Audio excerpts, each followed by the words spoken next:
Hey, bring down that and bring myself up. Hello and welcome to this Johnny Vedmore live here.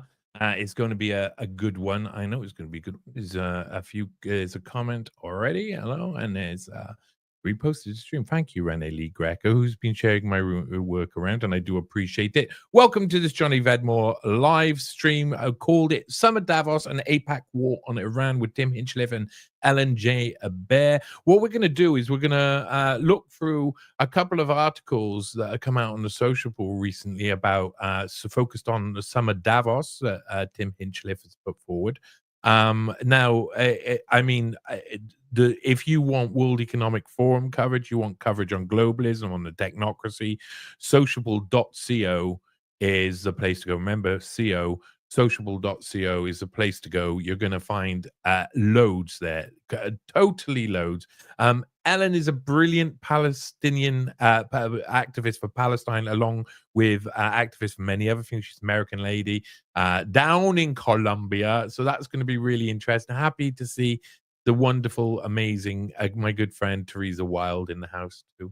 Beautiful lady. And I'm just going to let the audience grow a little bit before I bring on the first person. And I want to give you all an update because, of course, Truth Bomb, I did, my producer, Jabwak, just a bloke who asked questions, had a terrible asthma attack, so ended up in hospital on the ICU, got almost put on life support, though him and his wife refused it, so he managed to survive.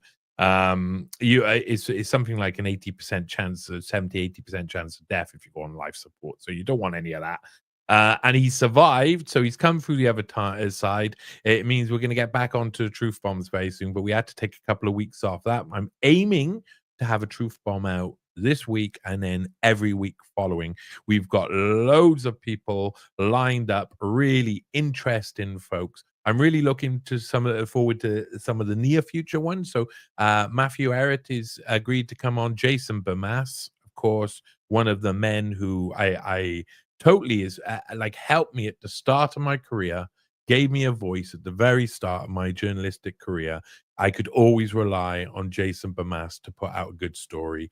He's been one of those important people. I want to get the Sheep Farm boys involved and a load of other people. I say to people, hey, you think you've got someone for Truth Bomb, someone who can handle that level of expertise and fun, then you tell me, you send me a message. Go to newspaste.com. Remember, all of my articles on Newspaste, a lot of my work can be found on Newspaste, but also I'm on YouTube, I'm on Rumble. I was on Rockfin. Only a select few are allowed to continue posting on Rockfin now. Everybody else got rug pulled. Oh, isn't it wonderful? I tell you what, Dana Duda, Rotting Jules herself, the Queen, is in the house. So please, everybody, you take a knee. Brilliant to see her here. And yeah, looking forward to this one. So let's start off without further rambling, which I do like to ramble. I'm going to bring in my first guest, my wonderful friend, Tim Hinchcliffe. How are you, sir?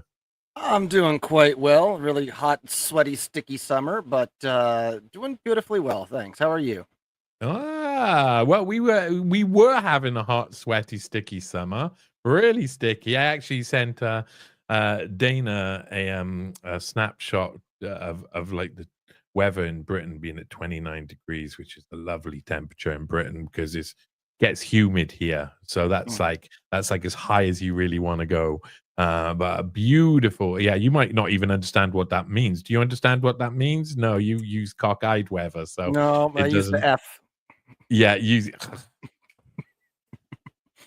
Hello, William Gilchrist. He's in the house too. But no, it's been lovely weather, apart from the fact that suddenly a load of impromptu cloud has appeared that doesn't seem to make any sense. That's the way it works. In actual fact, hey, Ellen is also in the house, but she's also in the back room ready to come on as well. So just saying hello to Dana there.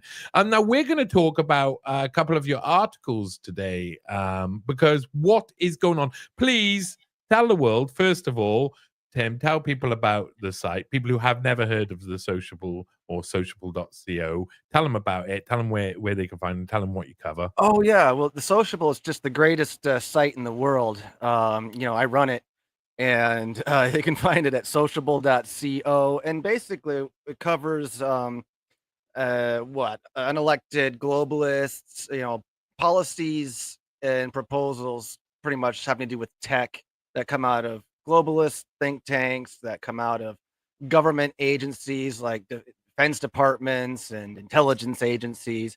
And it's just like what trying to track how technology influences society and how society can also influence technology. So there's a big focus on globalism, Great Reset, and DARPA stuff, IARPA stuff. There's all pandemic stuff.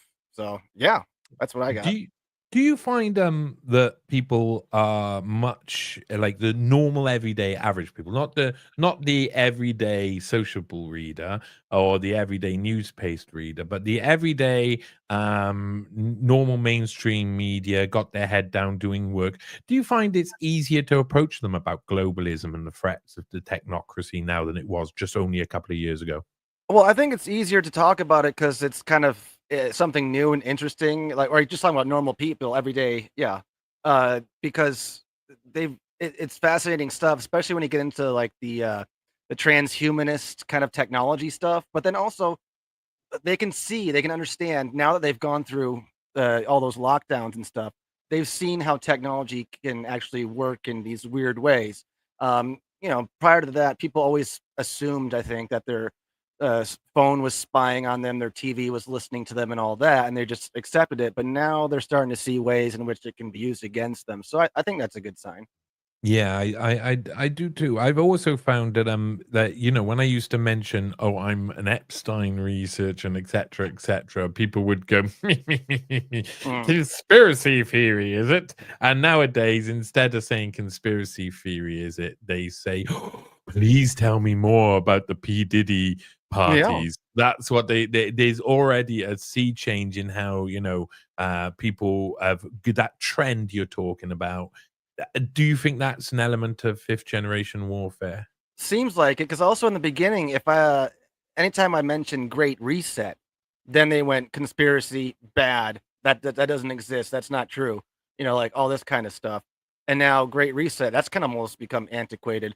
Before that it was NWO. I'm like, oh, that's a conspiracy, but it's the same thing. It's just rebrands every few years. But yeah, it's becoming more tangible, I think, in the world, in the public eye. So yeah, it's happened before. It's part of fifth generation warfare. Use terms, they use their own terms, and then say if you say anything against these kind of terms, then well, that's conspiracy. Or they lump it in. They love to say misinformation, disinformation, and hate speech just to make it all one big blob that they can censor. Mm. I don't want to make myself sound mad, but I was in the park earlier talking to a guy on the bench. I was very emotive, so I may have looked mad. And I was talking about conspiracies. And he was saying, we were talking about things like weather manipulation. And I was saying, all throughout history, they've been doing this. They've been, trying to create these technologies and they've used them and tested them throughout history, provably. And the only time we think they don't do them is now. And that's the Mhm. same with nearly all technologies. Every single technology they've used throughout history, we accept it, it's documented, but the only time that it doesn't happen is right now. Do you Well, you even see that? the ideology or like religion of trying to control the weather and by different means, like sacrifice. Go back to the ancient Mayans. Go back to the people, the cults, religions that worship the sun. They would think, oh, we have to kill this child in this day, unless otherwise the sun won't come out or something. And they're trying to control the rain and modify the Yeah, weather that way. So it's just an but old. what if the sun doesn't come out though? Like, I mean, maybe we like should. I know, but we gotta keep taking their hearts out and pushing them down the pyramid steps. Yeah. Yeah, I feel that I've had a couple of times in my life where someone's ripped my beating heart out of my chest and shown it in front of me before throwing it into a volcano. Just saying. I think everybody's had that experience. Ups and downs is what life brings. Now, we're going to look at a couple of your articles today. I want to share one of them. I've got to make sure, yeah. like share the right one. We want to share the first one before we bring Ellen in. And there you go. I lost it as well. Uh, there you go. So you have been writing a lot about the summer Davos. Now, tell people what summer Davos is first, because a lot of people won't understand. Well, kind of like the name implies, it takes place now, but it takes place in China. So every other year they pass between where it is China. now in Xinjiang and Hmm. Dalian. They every other year they go to a different place in China, one of those two places. And I believe this is the 14th edition. And it's pretty much like it's a global meeting. It's like what the World Economic Forum annual meeting is in Davos in January. Just a little more Asia focus, and it's not as long or as big. It's a 3-day thing, and there's not as nearly as many sessions per day as the main one. But nonetheless, it's actually technically it's called the annual meeting of the new champions. So China, I guess, yay communism. They're the new champions, I guess. But yeah, so it's really That communism sure does look like stakeholder capitalism, you yeah. know. Oh, they love a good totalitarian regime.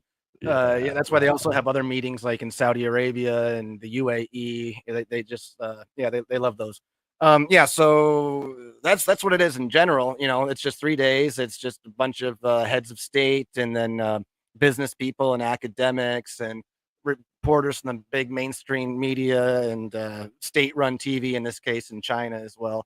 And they just all get around in a circle and talk to each other and say how great they are and how can we make more money and Z control total. jerk. Yeah. They all do Z jerk, the famous Yeah. dance. Now, up on the screen, Mm. this is one of the things I love about your work in general, is that you have this element where in your articles you have a lot of information in your articles, but an element of nerdy lists. Mhm. And that is something that I get hot for, because I love nerdy lists. So it's like it gives you a little bit of information that is really interesting. I like this. For over a decade, the WEF has been putting out the emerging tech report, and this year's top 10 includes. So, uh, give us a little bit of an understanding. Is this all? Are we really? Is this all now?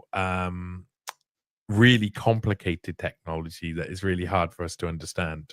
Some of it. I mean, I focused on a couple of them in the article, which we'll get into later. But if you just go down this list, and yeah, the reason I put I put bullet points and numbers, I put huge block quotes. I like to break up the text, and make it a little easier on the eyes, and it's easier to find Mhm. information that I way. like it. And with this, the top 10, I put the top 10 in there just for more context. Because if I only just said, "Oh, there's top 10," and I'm going to just talk about two, and then not say what the other eight were, it's like, well, what's he hiding? Why don't you just? So here these are. So yeah, the battery ones I actually didn't pay attention to that. I didn't pay attention to the osmotic power systems. That Uh, osmotic power system sounds like something Tesla would have been like the uh, actual Tesla you're would have right, been Nikola. handling back in the day. Yeah.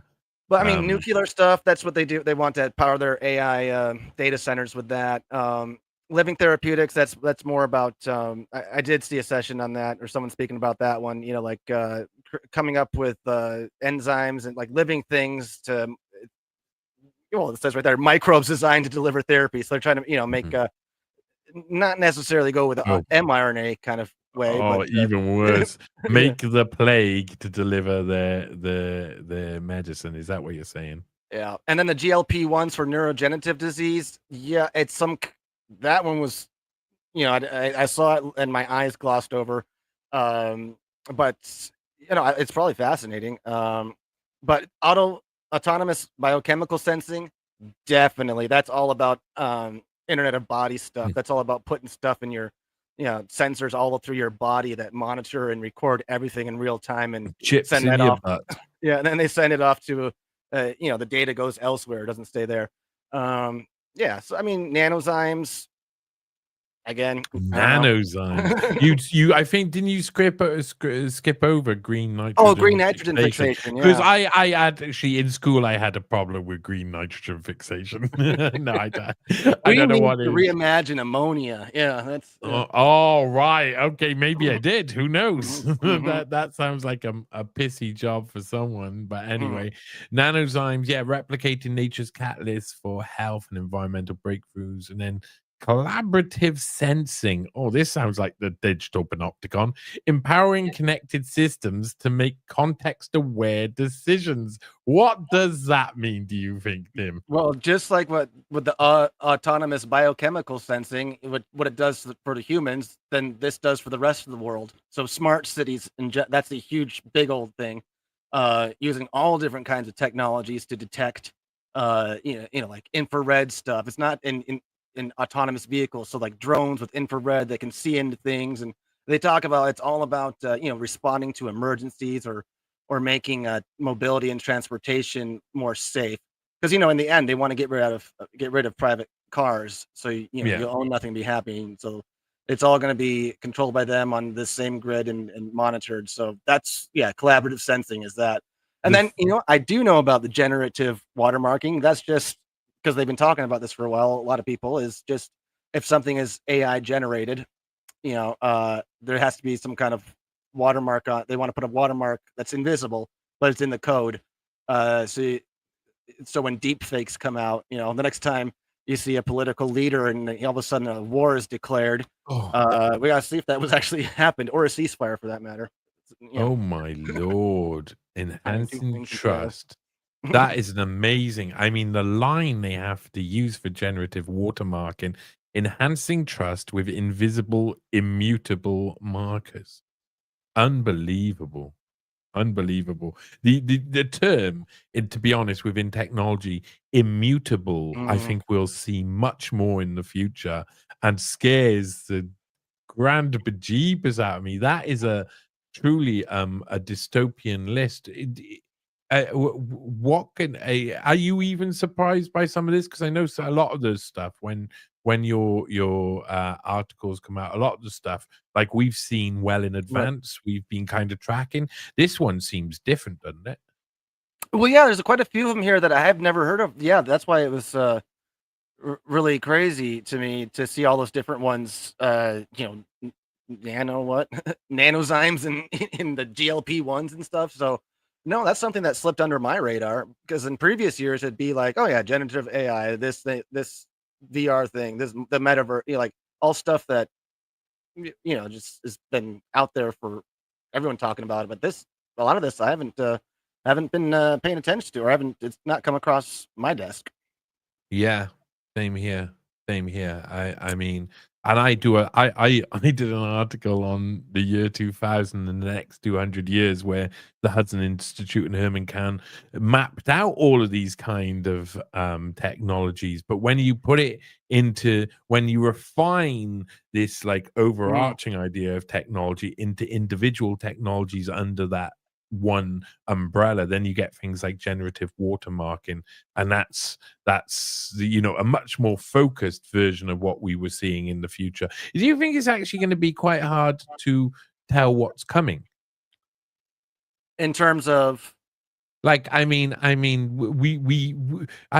was talking about a document there that was written in 1967, and they mm, predicted nearly every single technology that we're still discovering oh now. yeah, But in it's blanket terms, are we already like, that's 50 years or something. Hey, is that still possible? well, yeah, even in Star Wars stuff, the droids and the talking, translating things that move around, robotics and stuff. That's it's all, Sounds but like a but like you sex said, bot with but like you marital said, aid stuck all over it. That's what it's going towards. It's going towards Frank Zappa. That's why. Sorry, go on. oh yeah, but what's really fascinating is I've been watching today was a session on neural tech and brain waves and stuff. I only put out a couple clips on X about that, but they were just how the brain and stuff, you're not actually gonna have need a body anymore once everything is decoded. Like it starts off, with therapeutics and helping people with movement who are paralyzed or something.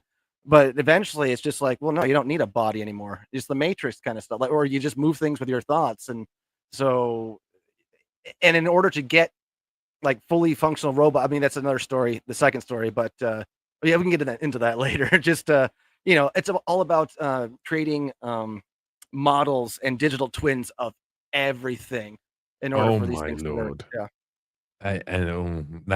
That has so many questions, philosophical questions, theological questions. There's a Mhm. lot of questions in there, that's for sure. I'm interested in this, like, you got some good quotes in there that really, really they sound mundane and bland if they say them, but autonomous agents such as robots, drones, intelligent vehicles, and IT systems with semantic reasoning and dynamic planning capabilities will be dynamic planning capabilities. That's an extremely important sentence because that means it can plan on the road ad hoc, will be equipped to navigate unfamiliar environments and make collective decisions. So, Mhm. actual robots making collective decisions. Yeah, and they never say anywhere that, hey, part of this is law enforcement. That's a quite a big thing, part of it, of this whole collective sensing.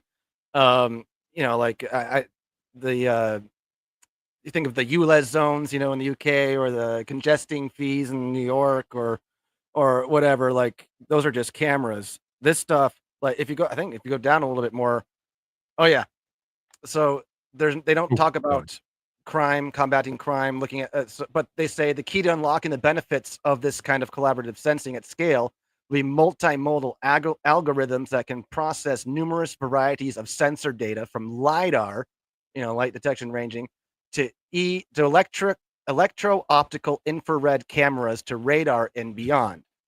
Again, they're going to say this is all about city planning, or this is about monitoring foodstuffs, crops, and to find contaminants and make us all safer.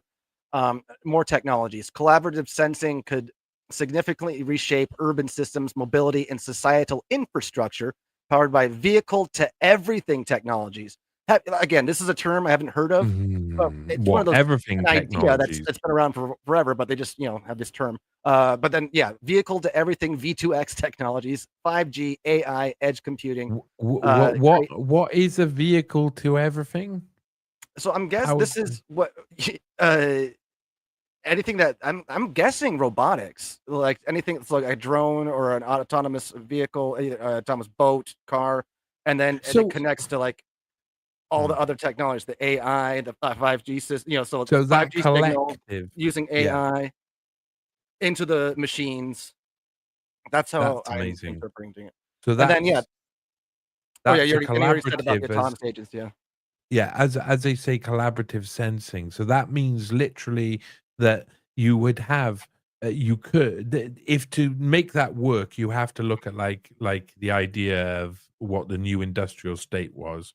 The idea that these big companies are going to run everything. You got BlackRock, you got Vanguard, you got State Street, and eventually they'll all have the same sort of technology to use underneath it, and that's just like streamlines everything, but then leaves power, very much a vacuum of power that Mhm. goes all the way up to the top, surely.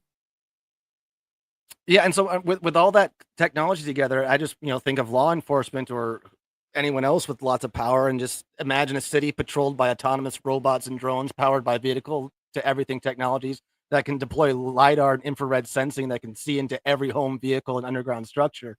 So that's where I was going with that. But if you go back up to I was just thinking of the sensing for the biochemical one.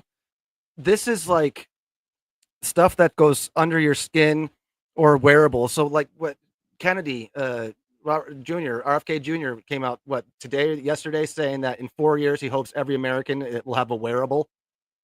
Uh, Mhm. this stuff, think of what happened during lockdowns, and if you had to go show a COVID test or proof of vaccination or something, you wouldn't actually show anything because all these sensors that are going around your body would tell the people in real time because it'd be connected to the internet. So like you wouldn't they would know if you had a test or not. You don't have you couldn't come up with any It document. It's just all inside you, just continuously. surely Uh, that means yeah. that they know if you're, having a wafty crank or whatnot. You know, they know whatever you're doing all of the time. They have sensors that. I mean, this is really like these are all everything technologies, aren't they? They're all branches of everything technology. Yeah, I mean, there can this stuff will sensors sense, and they'll just sense every part of the world and create the digital virtual representation, digital twin of everything. So I mean, it's gonna the positive stuff about it, about monitoring, is that if something goes wrong inside your body, it'll know it, or it'll know before it happens. Or like, say, like, sometimes what they have, those ingestible uh, electronic pills or something that goes through you, and that can just wait until a certain time, then release the therapeutic, deploy, administer it. So yeah, there's good stuff to it, but I don't want the surveillance. I don't want this connected Yeah. and constantly measuring everything and then sending that data to whomever. You know? Something to release the soma whenever they want to release the soma. All right, Uh-huh. right. Oh, yeah, that is amazing. Stay with me. I'm gonna go over and I'm gonna talk about Israel, Palestine, what's going on there. But I want to come back and look across the second article. So stick with me. Go make a cup of tea if you need to, Tim. It's a mighty fine hat you're wearing there. I like Thank it. you. I do like it. And you're in Tilly a hat. lovely cabin. It looks beautiful. It looks very comfortable. So see you in a second.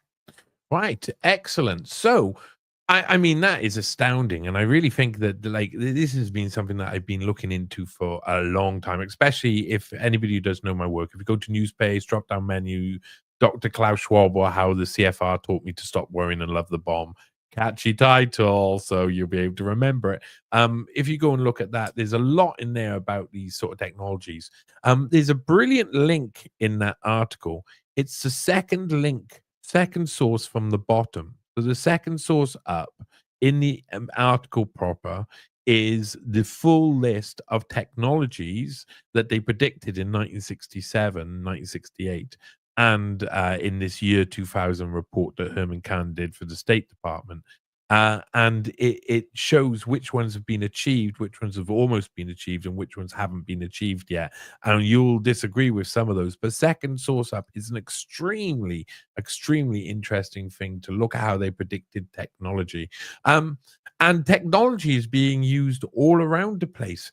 We know we're seeing the same types of damage that we saw from previous incorporations of technology. In World War One, of course, there was a range of gases that suddenly be. It was the French first who decided who used some form of toxic gas upon the battlefield. Of course, it's the French. And then it rolled and barrel rolled and got into the point where there was lots of new technology being tested on the battlefield. And the results were devastating, absolutely devastating, as can be attested by any folk song that's written about that era. Within war, there is always a testing of battlefield capabilities. And what we're seeing currently is, yes, very similar damage, but really, truly, truly, truly, a very, very important thing is happening right now. Not many people are watching, and that's really some horrific crimes against humanity going on in Palestine, in Gaza, especially, and with the escalation of the war between Israel, America, and Iran. We can imagine we're going to see an implementation of even more weapons. So I'm going to go across to Ellen now, who's always fantastic to speak with and knows a bloody lot. Ellen, how are you? Great, Tony. How are you? I'm very, very, very good. What is the situation? Because it is changing rapidly at the moment. So let's start off with the situation. As far as I can, and I did have to take my finger off the pulse. I'm working on a few articles at the moment, so I did have to take my finger off the pulse. And when people were saying there was I was with an American as the bombing was happening. The Americans were bombing Iran. I was with an American, and he was looking at his phone like it was the end of the world, and it felt like the end of the world for a lot of people. So what was the actual what were the actual military sanctions that happened? And where is it right now? Well, it seems that it's ridiculous because when Iran was bombed, they had already moved the centrifuges and the radioactive material and the enriched uranium out of the 3 sites. So there was it was like a big show. It was all for nothing. Yeah, they dropped MOABs, these 30-ton uh, mother of all bombs, and they shot 30 Tomahawk missiles at the 3 sites, and they created a couple of holes and collapsed the entrances and the exits, but they didn't do any damage. There's really didn't do any damage, and there really wasn't any radioactive leaks. So, and then even when Iran did damage Israel. I mean, they hit a lot of sites, and there was a media blackout in Israel. So a lot of videos leaked out, but we don't really know the full damage because there's a blackout. So I mean, they're actually arresting people that are posting, Israelis and Palestinians that are posting and sharing videos from the missiles that hit from Iran into Israel. They're arresting those people for posting those videos and sharing them. So Yeah. the Israeli government is the idea. So there have been a lot of very sensitive sites hit in Israel. A lot of damage. There was a lot of people killed in Iran. The U.S. Bombing wasn't like really anything. It was just a big theater. But the main bombing was done to damage Israel, I think. And in Iran, they decapitated a lot of the heads of like the IRGC, Islamic Republic. Their military. They have 2 militaries in Iran. They've got the Iranian military and the IRGC, and they decapitated the IRGC, but they have people ready to step up. United States and Israel love to assassinate, so they're prepared for that. But they did kill a lot of innocent women and children and collapse some residential buildings. But on the other hand, Iran has devastated Israel, destroyed their defense system. They have like three defensive: the THAAD, the Arrow, and the David Sling, and they're completely out of interceptor missiles. So the ceasefire was Israel begged for the ceasefire. So, So I don't know what else you want to know.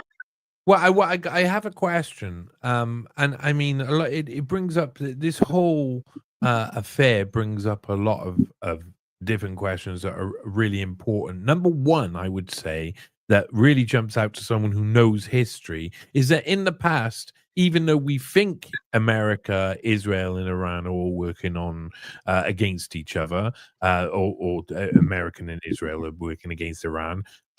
In actual fact, Iranians, including through Iran-Contra, etc., have done backdoor deals with the Americans and Israelis on many occasions. How much do you think this has gone beyond the kind of theater sort of plays that we've seen? Is this at a stage where this is really escalating to war? That's my first question. That's hard to figure out because there is, I always have this nightmare that there's it's just all for show, and they're just trying to make money off of the weapons industries. And they want to keep war going and going and going. But I do think they hit a lot of targets in Israel. But I don't know. And I do think some of this, I think Israel is somewhat of a rogue state, but I do think it's an arm of the United States. And I think the United States is the military stockpile of the globalists. So I believe that Israel is like the experimental arm. Like they do all this stuff to see what happens. But I don't know. I've been trying to figure out this question you have for a while. Yeah, I also think there's that second question I've got is about what you were saying there about them picking off military leaders and leaders of the different police forces, etc. Is it? I mean, they don't even have to really try. They could just wipe out the most competent people. and it'll eventually turn to some form of religious chaos, surely. Well, I don't think so because Iran is a big country. Yeah. And they have a really, their education system is much better than England and the United States. They have better universities and better colleges. So they have a lot of people that are highly educated and trained, a lot more. So even if they keep picking people off, they're going to get more people that can step up that have that knowledge. So you think that to an extent, the Iranians are going to be, because I think that the Iranians are a much bigger enemy than anything the Americans have faced in the last. I don't know when. I think World War II would be the last time they faced an enemy as serious as Iran. Well, Iran is very westernized in the sense that it's not as religious as you think it is, as most people think it is. And I mean, there's a lot of religions in Iran. It's not just Muslim. There's Jewish, there's Christian, there's Zoroastrian, and all these other religions. So it's not like it's not all Islamic. Yeah, even though they kind of dress it up as that quite a lot, just so that they can make the puppet show work for everybody.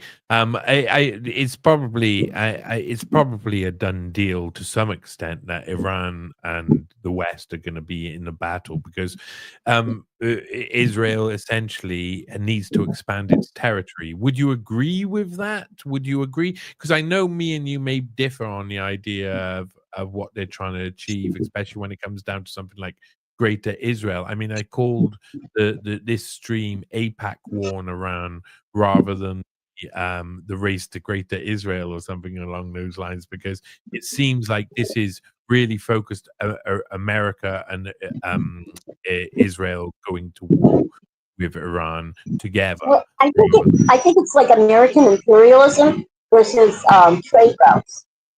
So China and Russia and India is like on the fence. They don't know what they want, and China and Russia and Iran want these trade routes, and the United States wants to choke them off because they want empire. They want to be the only ones in charge, and they want the globalists to be based out of U.S. empire.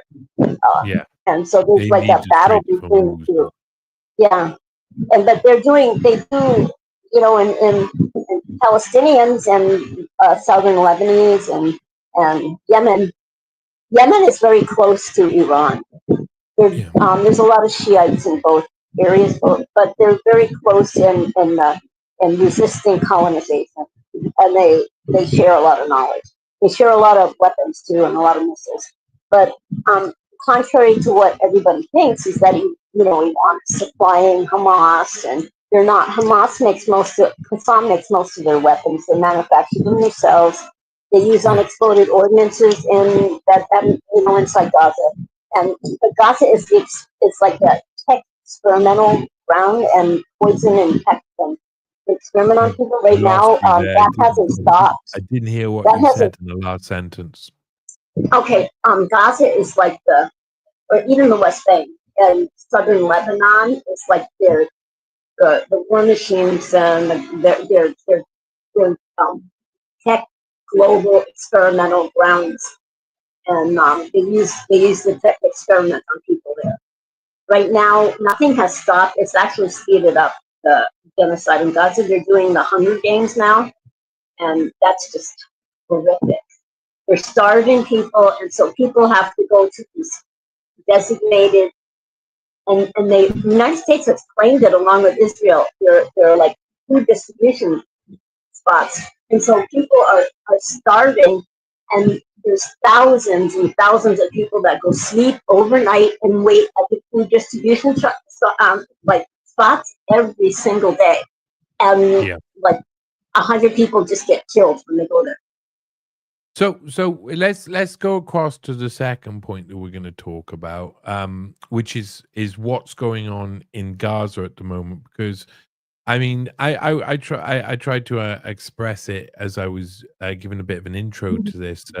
you know, the years of the actions of such places and the experiments done by places like Porton Down in the UK, have you know, people they've experimented on spraying people, on bombing people, on the damages, the external or the extra damage that happens in warfare, and the casualties that come from warfare, but not directly from fighting. There's a lot of that going on in Gaza right now. Can you give us a picture of what Gaza looks like? Ooh, it's horrible. I mean, I know people that live in West Bank, and they say if they get anywhere near Gaza, they can smell decomp and chemicals.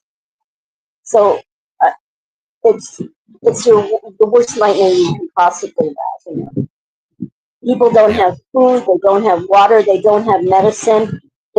People are constantly trying to survive, and, erecting tents and makeshift hospitals, and then they're bombed, and then they make more, and they're bombed, and they use these experimental. Uh, they use a lot of drones, and they arm the drones, and they use these experimental things on the drones. They use chemicals, and they're also dropping these bucker busters. They're called J dams. They detonate Yeah. twice and create big craters, and those have depleted uranium. So those are affecting women, and now people are giving birth to these babies that have no bones. So And no bone. You're saying babies that have no bones are being born. yeah, or they have lack of bones. And Yeah. this happened I did a little research in this. I know about this because I lived in Hawaii, so I know about the Marshall Islands in the Pacific. NATO is based out of Hawaii. That's the base of NATO. And they have war games there every 2 years called AIPAC, remember the Pacific War Games. But I had heard about the jellyfish babies in the Marshall Islands. So I did a little research, and they experimented on women there. Also, it began in 1946 in July, called Operation Crossroads, and they were dropping. It was called Castle Bravo. They were experimenting on people with radiation, and women are still to this day having jellyfish babies. That's what they call it. And I was going to read a little bit by this poet, and she just wrote this poem like a couple years ago. But women are still giving birth to these babies. It's Go on. called Monster, and it's by Kathy Jetneil Kujiner, and it's based on the research of Ben Alkalin. It's Nurik gave birth to something resembling the eggs of a sea turtle, and Flora gave birth to something like the intestines. To get to this tomb, take a canoe. Take a canoe through miles of scattered sun. Swallow endless swirling sea. Gulp down radioactive lagoon. Do not bring flowers or speeches. There will be no white stones to scatter along this grave. There will be no songs to sing. Nerik gave birth to something resembling the eggs of a sea turtle, and Flora gave birth to something like the intestines. That's just part of it. You can look that up on YouTube. It's called Monster. Okay, well, I will definitely I will put a link within this to that poem as well for people to look. That's devastating. Everything you've told us there is devastating, and there's different people commenting on this. Boycott says hello, chat. I'm an American who supports Palestinians, Iranian immigrants, but not those who wave that blue and white rag. I'm with you. I'm with you. I know a load of people are. And there's a lot of people out there who are waking up to what it really means and what the Palestinian conflict is, because it's not a conflict by the Palestinians; it's the Israelis causing more conflict, of course. You're What not do you? just doing this to Palestinians either. This is the same thing as being done in southern Lebanon. Yeah. Oh, it's a very sad affair. How do you see the very quickly, just to close out, how do you see the Iranian American Israeli ceasefire going? Do you think that'll break? I think as soon as the Americans rearm the Americans, and their second source of military weapons is from Germany. America is number one, Germany's number two. As soon as they rearm, I think that they'll break that ceasefire. They always do. That's their record. That's history. It repeats itself. They always do. They never keep the ceasefire. And as soon as they rearm, and I don't think the Israeli government even cares about Israelis. I have no compassion for most Israelis because 90% of them don't give a damn about Palestinians and support the genocide. So but they don't care about their own citizens. Yeah. So Indeed. they don't care if they get bombed. Yeah. Well, as the Orwell quote below, the Jason Unchained put up, wars aren't meant to be won, they're meant to be continuous, of course. But in this case, the victims are always going to be the victims. They choose them. They know how to choose them, and they've chosen the Gaza to be what is essentially the whole of Palestine to be taken for what is essentially the strategic military center for world domination. Can I make a comment about something that Tim was talking about before we end? Yeah. Go on. Okay. Well, all that merging the bio and the tech, they're so focused. If you notice, they're really focused on rare earths. Like Trump is focused on it. Everybody, they need these rare elements because they're like lecturing us to run AI from a quantum computer. So they need gallium, germanium, yttrium, europium for the qubits. And that's when it's going to get scary. That's when bio and tech will be able to merge. It's called Q Day, when they can gear up that quantum computer AI. That's brilliant. Thank you, Ellen. Thank you for coming on and having a chat. I hope you come back soon and we talk again. All right. Thank you both. Thank you all. You keep safe. Excellent. Ellen, you can go over to X and you type in all one word, Ellen J. Abare, Abare, and you'll find her out there constantly posting away and trying her best to raise awareness about stuff on a platform which is as censored as it was under the Alliance for Securing Democracy. Of course, nothing ever changes but the shoes. And what type of shoes did Tim wear? What size shoes are you, Tim? Well, you could tell me in French. American or I got small. I'm 6'2" in height, but I got small feet for my height, so don't judge me. Tiny little feet. I got 10.5, size 10.5, or it's like 42 in Europe, or that's 10.5 American. Yeah. So that's 9.5 in the. You got the same size feet as my middle sister. Well, my feet haven't grown since I was in 8th grade, but I grew enormous feet, a lot taller. But yeah. Yeah. She did have enormous feet for a woman. I'm size in America 14. Hey! Yeah, I know. No I definitely. I look like, honestly, I think I went to a wedding with lots of tall people drinking beer, and they had at this wedding they had 1.5 beer glasses. So everybody's enjoying it. But it meant that all of these tall people all around us, and there was me and my band there at the time, and we were like hobbits sitting there. And me and my big feet always look hobbit-like. Right, okay, so we're going to go and we're going to talk about, let me actually bring it up on the screen, the next article. Because, you guys over at Sociable do a lot of work.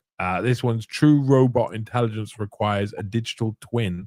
Here we go. And this is kind of ekes out to what we were talking about a little bit earlier of the entire world.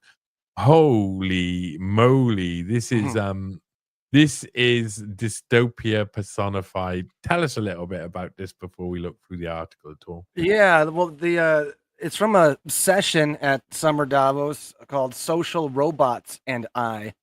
And the person presenting, I don't speak freaky dicky Dutch, so I don't know. She's Vanessa Evers from the University of Twente. I don't know how you pronounce this. TWENTE. I think Vent. it's the vent. Okay. And actually, I kind of like her. I think her head's in the right space, or her heart is in the right space. But Mm. Oh hubris my can also god. hubris can What? also get to you. Someone has a heart at Summer Davos? Is that what They're you're not saying? all like that. But Ah. I mean, she has a lab where she's trying to make robots. Her belief is that robots That need eat to humans' brains. She's a nice girl. Misunderstood, you know. eventually Sorry. they want to serve. They should be built to serve a purpose. And if there's a function, if there's a function that they shouldn't do and that humans should do, she believes that humans should do it, and there shouldn't be that robots for everything. But yeah, the idea of getting robot intelligence, she was liking this to how much grander and more complex scale it would be than training something like a large language model like ChatGPT. Because her reasoning is that a large language model only has 26 characters to deal with, at least in English language. It's like what's the next character that comes out that there should be in the token, so you can, even you have to have rules of grammar and stuff like that, but it learns it along the way. With the robots and robot intelligence, you would need a large behavioral model. And because in order for a robot to function in the real world, like how hard is it for one to just even turn a doorknob? How did it has to know a million billion data points about how the world works, physics. If you, in an example, she used like the wallpaper doesn't change from 1 second to the next. I could argue against that. I've taken some things that I've seen wallpaper shift and carpets, but the yeah, and like if you drop something, it falls down and not up. So you need a million billion different data points. It needs to learn everything about the world in order for it to interact in that world. Whereas a large language Wow. model is just a little tiny little set. And so she Yeah. says that the way to do that is to create a digital twin. You need to model the entire world so it has a digital twin, so that robot will know how to interact and then do the next best course of action within that world. Wow. So that Vanessa Evers saying we could add superhuman, oh sorry, we could add superhuman capabilities, listen to the heartbeat or watch the breath of a person to know So stress, to know yeah, pain. this is when I look at it like that's just insane. But I think she said she created a pillow in her lab with Mm. sensors, and it's for babies and infants because sometimes Is it a they my can't. pillow? Oh God, Just a saying, sheep go on. it's but it can detect because babies, I guess, don't speak our language. So it can detect when babies are in pain or in discomfort by the sounds that they make and the goos and the gahs and the guttural things, utterances. And so that's a superhuman kind of capability. But she was also talking about, well, this thing can, from far away, it's got its sensors. Will be able to listen to your heart. It can watch your breath and it'll know when you're stressed out or in pain. And there's going to be, I'm going to have a follow-up article to this because I didn't get to it. The power ran out. I was doing this. Yeah. But there's a second part of this whole presentation. I just did her part, but then this other guy comes on named Chang. And, Chang, and uh-oh. so when she's talking about, All of the proverbial poop hits the fan. so when she's talking about, like these superhuman capabilities, and then Chang comes on and he's like, "Oh, so we can put on these smart goggles then, and then I can look into you, and then I can tell, if you say you're in pain, but my goggles say no, I can tell if you're lying, if you're faking it." And Oh. then she said, "Oh, I think you'd be abusing my technology," and he was like, "Nah." So Oh, wow. Yeah. it's really interesting to see the different kind of how they come up with, like so one person's like, I really want to do good with this. It's like, let's use it for this. What else can we do? Like it's I'm just not sure. I'm not yeah. sure what song Marianne Hyatt is actually singing there. Is it Chang Chang Chang? Cha-cha-chang-chang. Or Chang Cha Chang Chang? I'm not sure which one it is. Or it could just be Chang, Chang. He sounds pretty evil. Yeah. Yeah. Shame, shame. Yeah, we all know that. I like I like dystopian quotes that make me poop myself. We've built a robot that has many expressive capabilities. It can shape change. It can taller and smaller. Its head can grow, its body can shrink, it can move around, it has color, facial expressions, gestures, sounds, you name it, a vibrator. And we let it run around for an extended period of time. Oh, how nice. Just randomly combining all of its expressive capabilities. And then over time, John Connor died. No, maybe a year or maybe more. Some behavior will emerge that turns out to be the best in that environment. And we have no idea what that will be. But the robot will learn socially from us and it will look at our feedback, our facial expressions. If we hug it, if we touch it, if we smile at it, if we learn from that, and we will engage in active teaching and be able to orgasm on command. Go on. Eventually, yeah, like those Roomba vacuum cleaners, the little circular things that run What? around. What the Roomba vacuum cleaners Yeah, there's make like you little orgasm right now? I don't know, but they just bump into everything, right? But Yeah. eventually, maybe in a year, we'd have no idea, but the robot will learn, and then it will No. do those things to pleasure you and do whatever. But it'll bump into something for 100 years, and all of a sudden it'll figure out how to build a bomb. You know, so Cyborg. Give me that cyborg. Give me the chromium cock. I know that line. It's Frank Zappa again predicted the future here with little marital aids stuck all over a robot. Again, hard to detect bad grammar with a mouthful of cock, Miss Thomas. Tesla toilet scan your waist to ensure you're eating the bugs. I do like a little bit of that. Vanessa needs to go back to school and learn English. Oh, Wild Heather's angry about that. I don't want I don't want no WEF orgasms. Anyway, and there's a good fun fact here.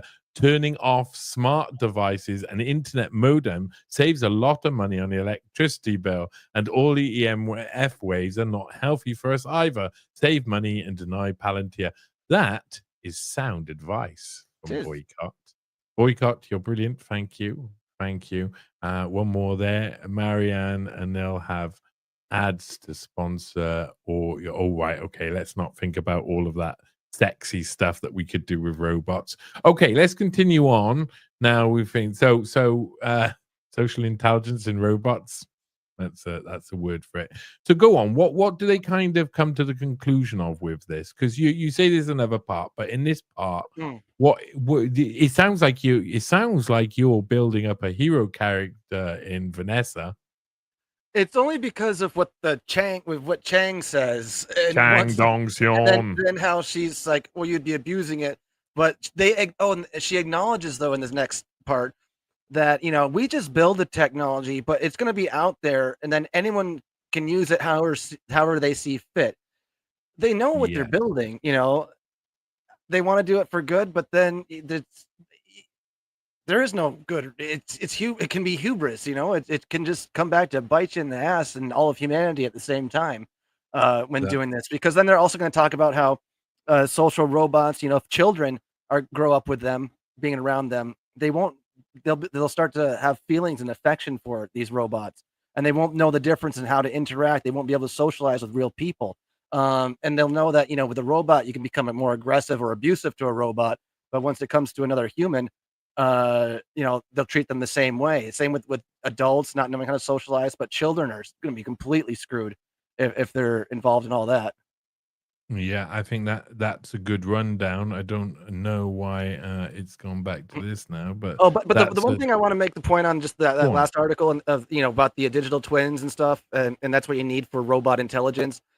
Every organization is doing this digital twin stuff. I mean, you got the big tech companies, you got industry, pharmaceutical, cybersecurity, defense departments. Everybody is doing a digital twin of something.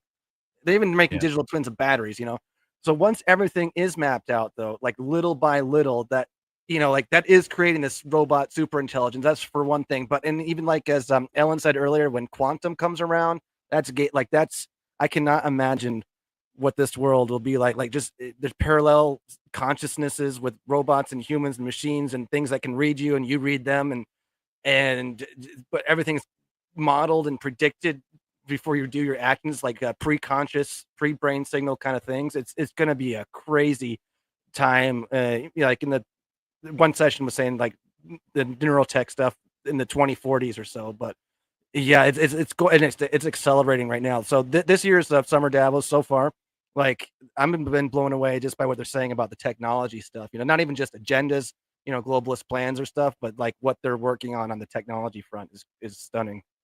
It is, and trying to explain anything on when you get to quantum level, you just when when I first tried to understand what that meant, about 15 years ago, when I first started, maybe 20 years ago, when I first started reading about that, I realized that that's just the end of humanity as we know it for sure. I mean, you don't know what is and what isn't, not just what's real or not. It's what is or what isn't. And then there's the question of, have we already got there before in a previous? Yeah. And this is the simulation. This is repeating, and yeah, I mean, this And is then like Terrence McKenna talking about the end of history and how, or history is accelerating so fast that we're going to end history. And I was listening to some other AI dude. I forgot who it was now, but yeah, talking about how we're going to have feed all the Oh, it was John LeCun from Meta. He was saying like, we're gonna all of our interactions are going to be with AI, and the AI will have a complete repository of all human knowledge. But once that, and we're going to get our answers from that. So once that reaches that level, is like, is our future literally our history? Are we going to be creating history anymore? Because the AI is going to have what are all our history up until that point, and that's where it ends. Because we're going to be looking to the AI for that history, for all the knowledge.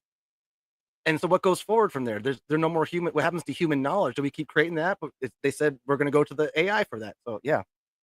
Well, that's really interesting because you get to a point where I talked about this once. Me and Joe Allen of the War Room were going to do a. I was saying that Epstein, was a construct who worked for the CIA as an interlocutor. He's kind of arguing against that position to an extent. And in what Epstein was, and we had this conversation. But the night before that we were actually going to have this, he rang me up and we talked for about an hour and a half off the record about loads of different stuff. And he's a really interesting guy because he's done so much work on the technocracy. He's written about AI and the integration of technology. He's researched. I mean, I think his degree was in AI with theology. That is like mind blowing stuff.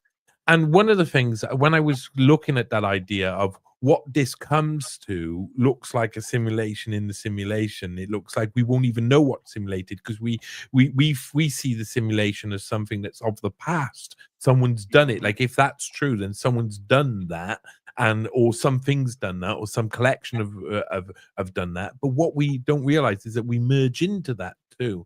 We use these technologies to become this thing in that case, and then where does it start and end? And would time even be relevant when you're entering into quantum realm?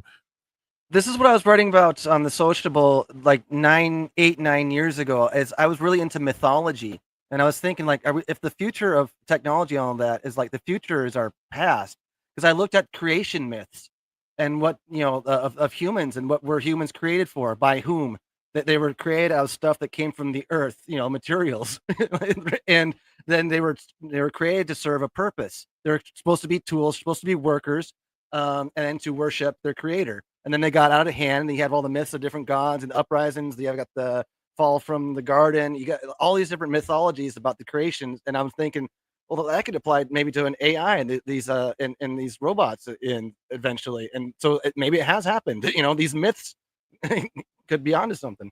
Yeah, indeed. And I do think well, when I said that, when I explained all of that vision to Joe Allen, what he actually said to me was, the vision you're describing there is a Gnostic vision. And that was very interesting to then contemplate. Do you come to a conclusion that people who you disagree with, everything they've done from the past to come to the conclusion of too?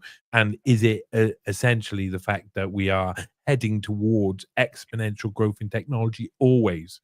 So we're always heading towards something which is, again, indistinguishable from magic, eventually magic. Right. And that's not talking about magic. You type in the code, that's like a magic spell, incantations, put that in there.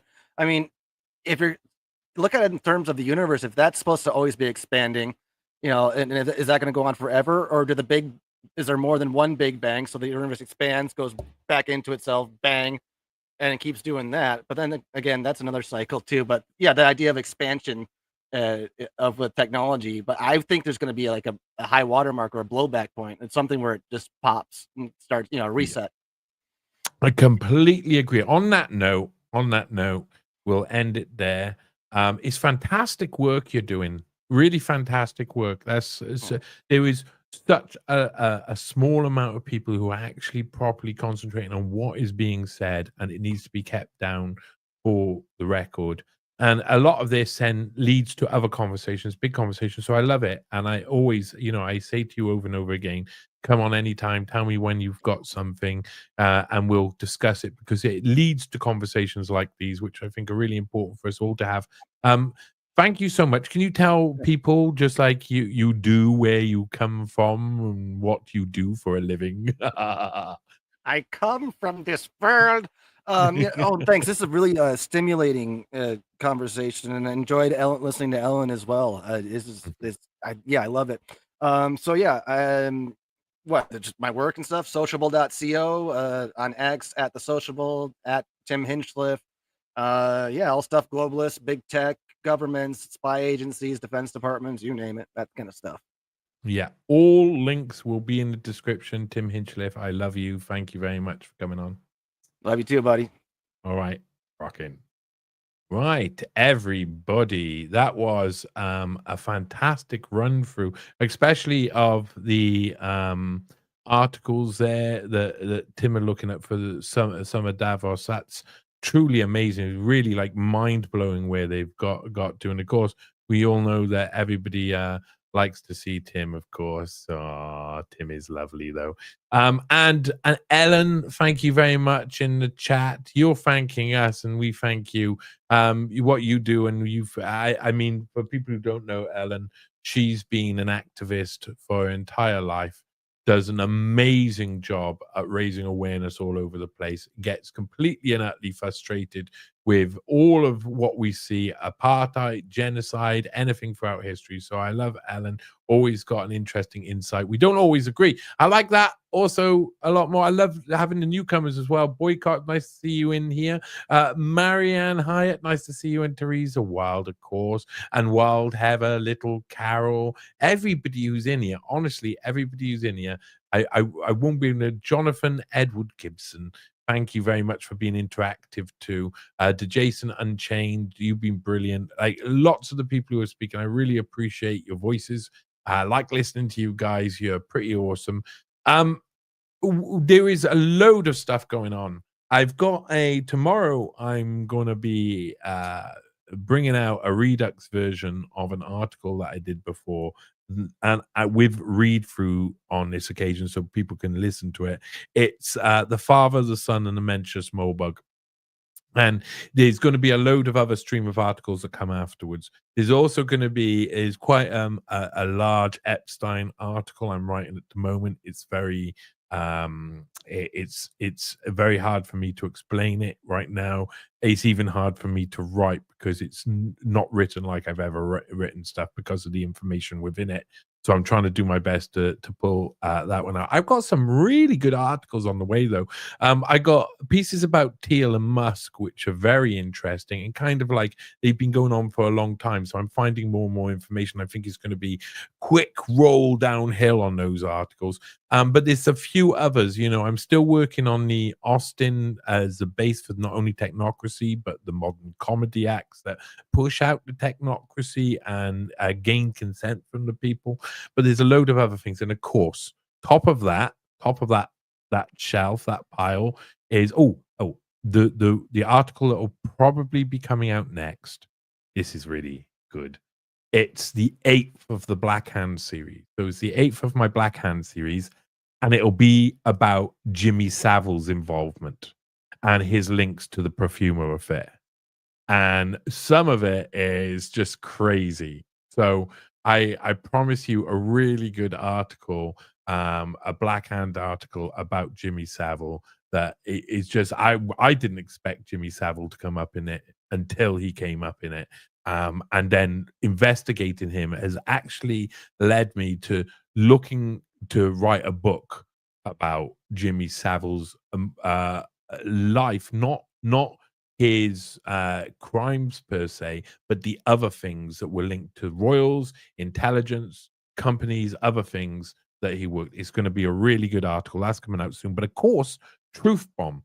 Now, because my wonderful producer is back in the land of the living and hasn't gone anywhere at all, he's gone out and he said he's got his guns out as he's back home and he's fired them all over the place. So we put out 40 invites today to various people who are bloody brilliant potential contestants, and we've already got loads coming back in. So Truth Bomb will be back up and running. This Sunday, there might be one of two. It might either be one which is a normal style of Truth Bomb, main event, or it could be a special doubles edition.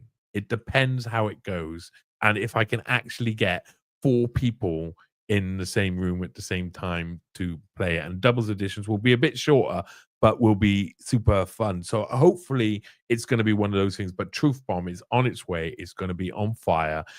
It's such a good format. I enjoy it so much. I enjoy writing comedy as well. I didn't expect that to be such a thing. It's like I write all of this really nefarious, terrible stuff, investigating nefarious worlds, and then suddenly, I get to do a little bit of comedy to ease and relax, and I love it. So awesome. Really good to see you all. Love you.